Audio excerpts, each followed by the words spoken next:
इस कार्यक्रम के प्रायोजक हैं the salon men's parlour and spa nearby Adarsh petrol pump Bilaspur road Sarangarh. नमस्कार, एशियन 24 में आपका स्वागत है। मैं हूं आपके साथ मुकेश शर्मा और आप देख रहे हैं खबर छत्तीसगढ़। सारंगढ़ नगर पालिका द्वारा 28 अक्टूबर 2020 को खेल मैदान के सामने लगभग 12 दुकानों की नीलामी की गई थी, जिसमें विभिन्न लोगों ने हिस्सा लिया था। अब दुकान नंबर 7 के लिए दूसरी हाईएस्ट बोली करता रही लता लक्ष्मी बोली के 3 महीने बीत जाने के बाद भी अपनी धरोहर राशि को वापस पाने के लिए नगर पालिका के चक्कर काट रही है। जबकि लता लक्ष्मी का कहना है कि उसने दूसरी बोलीकर्ता के रूप में जितना इंतजार करना था उतना किया, लेकिन नगर पालिका द्वारा उन्हें आज पर्यंत तक कोई सूचना नहीं दी गई। दरअसल सारंगढ़ नगर पालिका द्वारा 28 अक्टूबर 2020 को खेल मैदान के सामने लगभग 12 दुकानों की नीलामी की गई थी, जिसमें विभिन्न लोगों ने नीलामी में हिस्सा लेकर दुकान को लीज में लेने के लिए बोली लगाई, जिसमें कि दुकान नंबर 7 के लिए अधिकतम राशि 13,10,000 रुपए की बोली लगी। वहीं सारंगढ़ के विशालपुर के रहने वाली लता लक्ष्मी ने भी दुकान नंबर 7 के लिए बोली लगाई थी। चूँकि लता की बोली से 10,000 रुपए अधिक होने के कारण यह दुकान लता को नहीं मिल पाई। वहीं दुकान नंबर 7 को खरीदने वाले व्यक्ति द्वारा नीलामी के 3 माह बीत जाने के बाद भी अब तक दुकान की राशि जमा नहीं कराई गई है। एक तरफ देखें तो नियम के अनुसार दूसरी बोलीकर्ता की धरोहर राशि को नगर पालिका को वापस करना होता है, मगर नगर पालिका द्वारा नियमों को ताक में रखते हुए न ही लता लक्ष्मी की धरोहर राशि लौटाई गई है और न ही किसी प्रकार की कोई सूचना दी गई।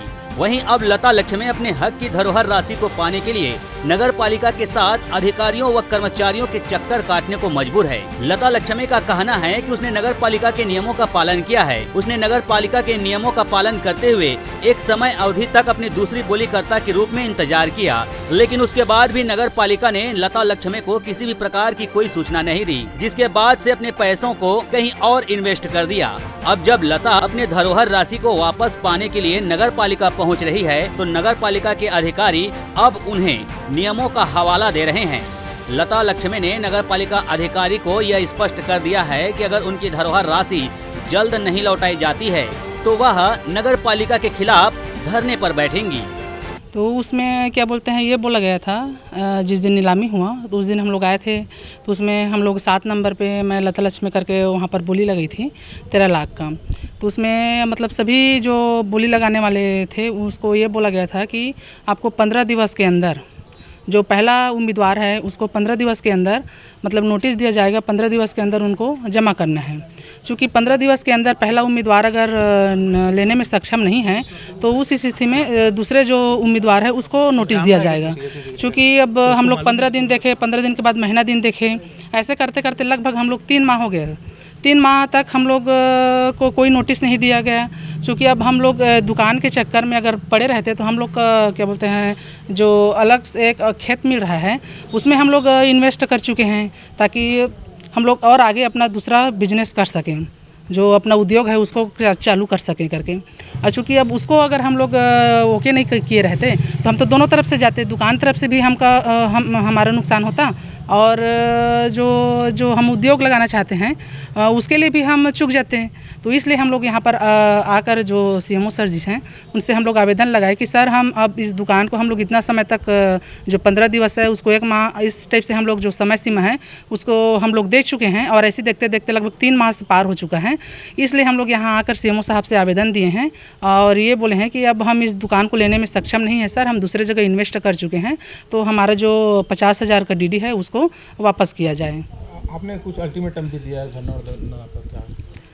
अब उस स्थिति में जैसे हम लोग 3 दिवस के अंदर में जैसे हमारा जो डीडी है उसको वापस नहीं किया जाता है तो 3 दिवस के अंदर हम लोग धरना प्रदर्शन करेंगे। दुकान नंबर 7 के जो प्रथम बोलीदाता थे, क्या उनके द्वारा क्या लिया गया दुकान का पेमेंट लिया गया?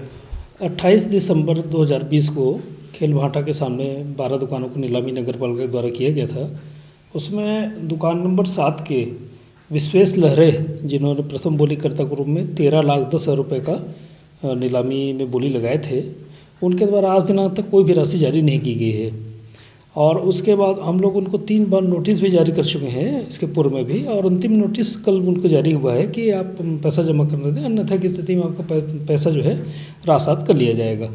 उनका पैसा जमा नहीं हुआ है, इसके कारण सेकंड बिडर जो होते हैं, जो द्वितीय बोलीकर्ता, उनकी राशि को हम जमा करने में असमर्थ हैं, वापस करने में।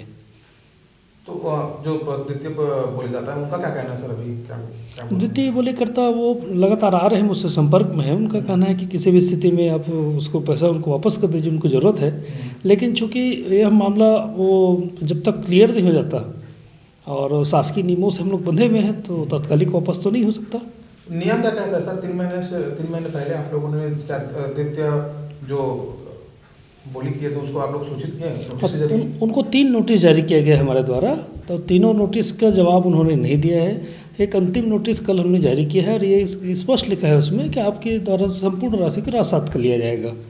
सेकंड बोलीदाता की बात हो रही सर, सेकंड बोलीदाता को क्या नोटिस जारी नहीं, किया? सेकंड बोलीदाता को अभी तक कोई भी सूचना जारी नहीं की गई है। इसलिए जारी नहीं की गई है कि पहला जो बोलीकर्ता है, पहला बोलीकर्ता का प्रकरण खत्म होने के पश्चात ही दूसरा बोलीकर्ता को सूचना दिया जाता है। नियम क्या रहता है सर? कितने दिनों में उनको नोटिस जारी करना रहता है और कितने दिन का उनका अवधि दिया जाता है? हर बार नोटिस में लगभग 15 दिन का एक अवधि दिया जाता है, क्योंकि व्यावहारिक रूप से थोड़ी सी कठिनाइयाँ तो होती है, तो 15 दिन 20 दिन के लिए नोटिस जारी किया जाता है। Bureau report ACN 24। खबरों में फिलहाल इतना ही। देखते रहिए ACN 24। नमस्कार। इस कार्यक्रम के प्रायोजक हैं the salon men's parlour and spa, nearby Adarsh petrol pump, Bilaspur road, Sarangarh.